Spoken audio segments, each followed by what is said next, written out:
Let's go to Jonathan in Massachusetts. What's up, Jonathan? Hey, Tommy, man. How are you doing? Good. What's happening? I have to tell you, man, I'm so grateful for your energy, man. It's my birthday today, and this is Happy precisely birthday, what I've always been interested in more than anything. And it really is that, we spoke the other day about it, the power of positivity. Absolutely. Yes. And I hope you remember, yes, you are the generational I talent, do. but we have to be humble. We do. Because what the real power is the positivity itself. No doubt. And I'm that's what we definitely have to remember, because yes, you're the epitome of it. I'm the You're vessel. figurehead on the station. Correct. But Yeah. we're all fans. Right. And I think Yes. I can tell you, because I'm from Boston. I hope you give me a little second, because it is my birthday. I won't take up too much of your time. I will. But like, I was born in '83. I'm 43 years old. Okay, so we're similar age. Yeah. So if you can imagine, I was born in Boston. I grew up in Newton, Massachusetts. And in those days, the whole thing was they expected the Red Sox to lose. Mm. In fact, you mentioned that show Cheers, which is no, you mentioned Frasier, but it's a spin-off of Cheers. Right. And if you remember Cheers, it's Boston, but they're all cheering, but they're cheering down. Well, yeah, it was tough times for the Red Sox for decades upon decades, but things turned around, and now they are one of the best-run organizations in all of baseball. But the key is a huge part of it, and even the movie Good Will Hunting depicts it, because that character is spiteful. Bad things happen to him, but he's making it worse. Sure. Then when he gets to therapy, he says, I can turn this whole thing around. We just got to, because Boston it's a Northeast thing. It's a Philadelphia thing.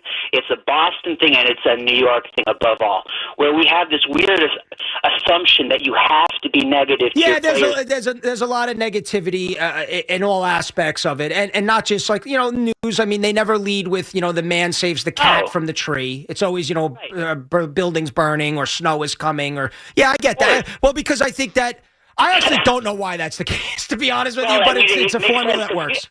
I guess as human beings, we're predisposed to seek negativity. Sure. Maybe it's some biological thing. Sure, But and the when weird you thing are is- positive, you're viewed as like, a phony or this is fake, and people want to drag you down into their negativity. They say misery loves company. I would agree. If it is phony, that is BS. But if it's real, it is not weak. It is strong. Definitely. Because it takes courage. Yeah. It actually goes against the grain, because the Red Sox were losing, but I'm like, you guys are booing them. What do you think? Like, Mo Vaughn would pop out. Could you imagine? I can, but honestly, as a Met fan, Jonathan, I have to run because we're up against it. As a Met fan, I can imagine Mo Vaughn popping up. I can imagine. Those are the negative Tommy days. But I appreciate everything you're saying, Jonathan. Feel free to call every time here. You're always welcomed here. But you're right. And it can be a Northeast thing. And I think it's part of, like, people see the negativity as a badge of, like, toughness, that it makes you a tough guy to be negative. Does it? I guess.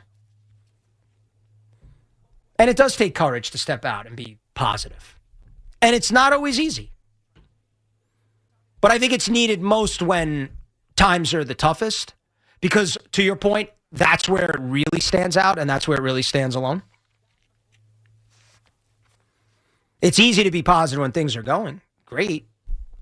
But when things are looking bleak, that's where you become Tommy the trendsetter.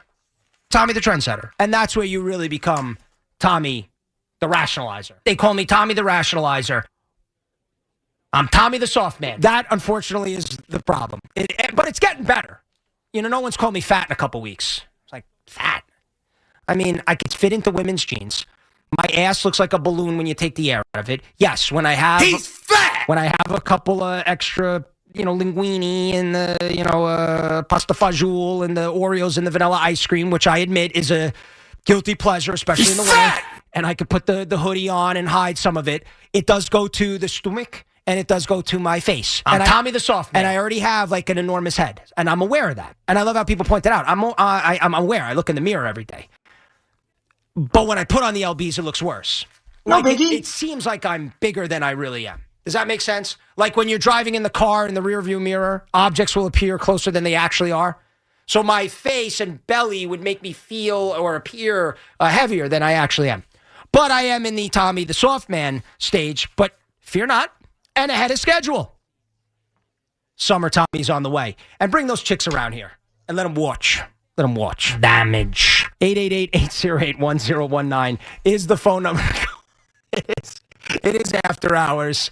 It is, should I pull in Nick Costos and then tell you what the reference is after I gave you that reference a million times? If you don't know the movie that's from, I don't know what to tell you. It's one of the great scenes in any movie. It always makes me laugh. 888-808-1019 is the phone number to call. It is After Hours.